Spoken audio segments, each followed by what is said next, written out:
Welcome back to my channel, everyone. Today I am sharing a super delicious recipe for stuffed shells, the ultimate comfort food.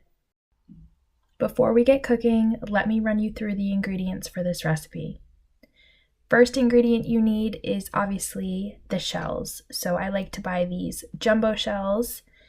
For the meat, I'm using half a pound of sweet Italian sausage and then half a pound of lean ground beef. I'm using fresh garlic. I have 2 jars of my favorite marinara sauce. This one is a tomato basil. You can use whatever you have on hand. I have salt, pepper, freshly grated parmesan cheese, some ricotta cheese, 1 egg, some shredded mozzarella cheese. I have fresh flat leaf parsley, some extra virgin olive oil, and some Italian seasoning. So let's jump in and I'll show you how to put these together. I have a big pot of water boiling, ready for when I want to cook my pasta. I have my oven preheating to 350, and then I have my 13x9 casserole dish with my nonstick spray ready to go.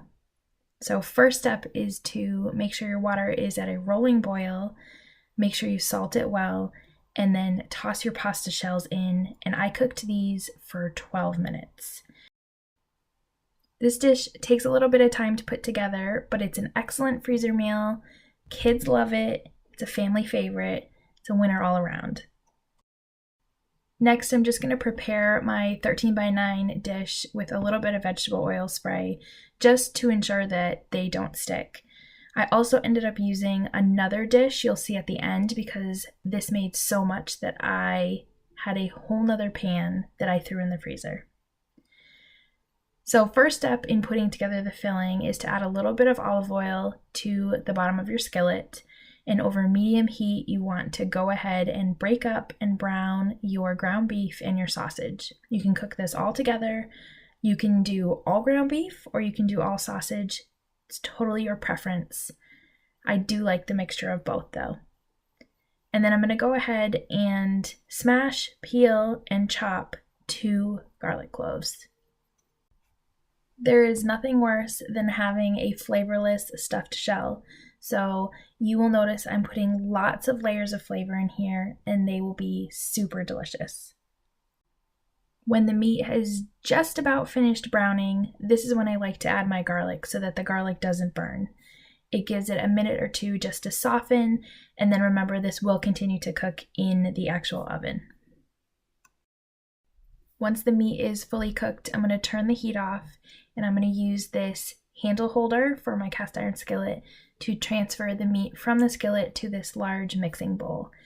And now we're going to start putting together this really easy but super delicious and flavorful filling for the stuffed shells. To the meat, I'm going to add a 15-ounce container of ricotta cheese. And I like to add this while the meat is still warm. It warms up the ricotta cheese and it makes it much easier for it to combine. So give this a quick mix and then we're going to add some more flavorings.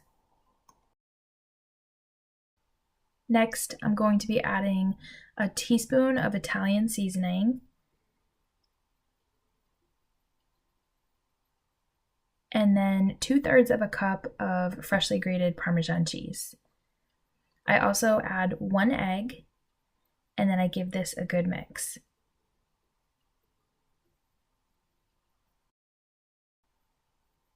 I add 3/4 of a teaspoon of salt, and then half a teaspoon of black pepper.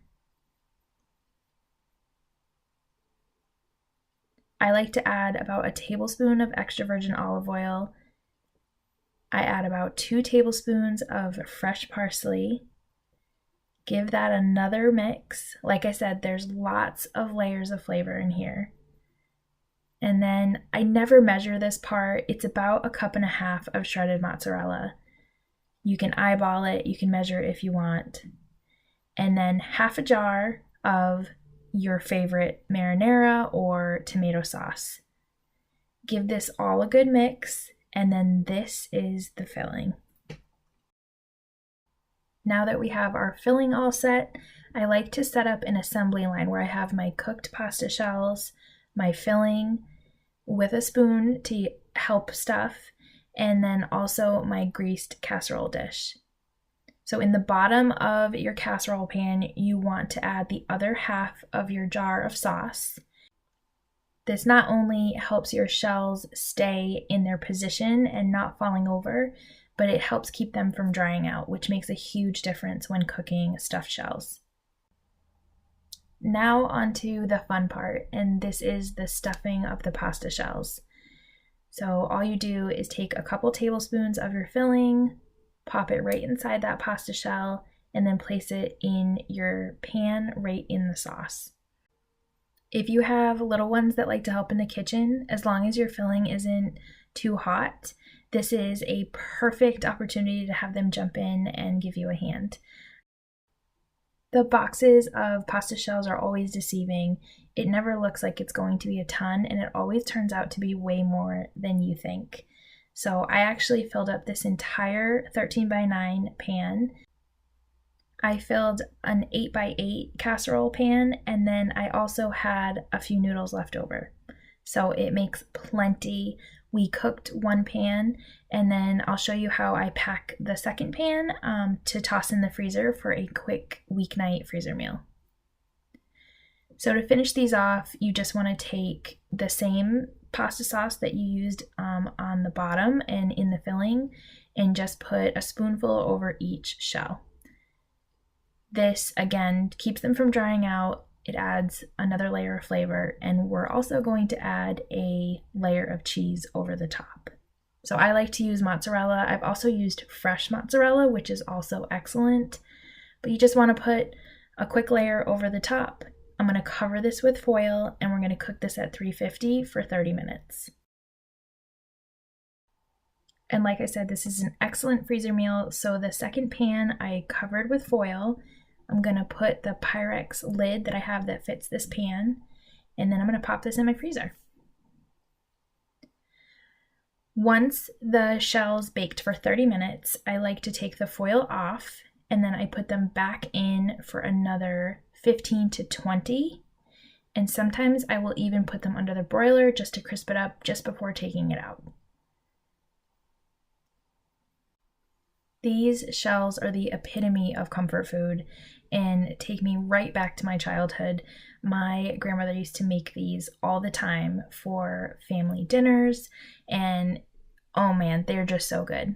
So I hope you guys will give this one a try. They are the perfect comfort food. They're easy enough to do on a weeknight, and they are always a big favorite with the little ones. So we served this up for dinner that night. We had just a garden salad on the side, and everyone loved it. And if you have this in the freezer, it is that much easier just to warm up in the oven. I hope you guys enjoyed today's video. If you did, make sure you give it a thumbs up. And if you are new here, make sure you hit that red subscribe button. I'll see you in the next one.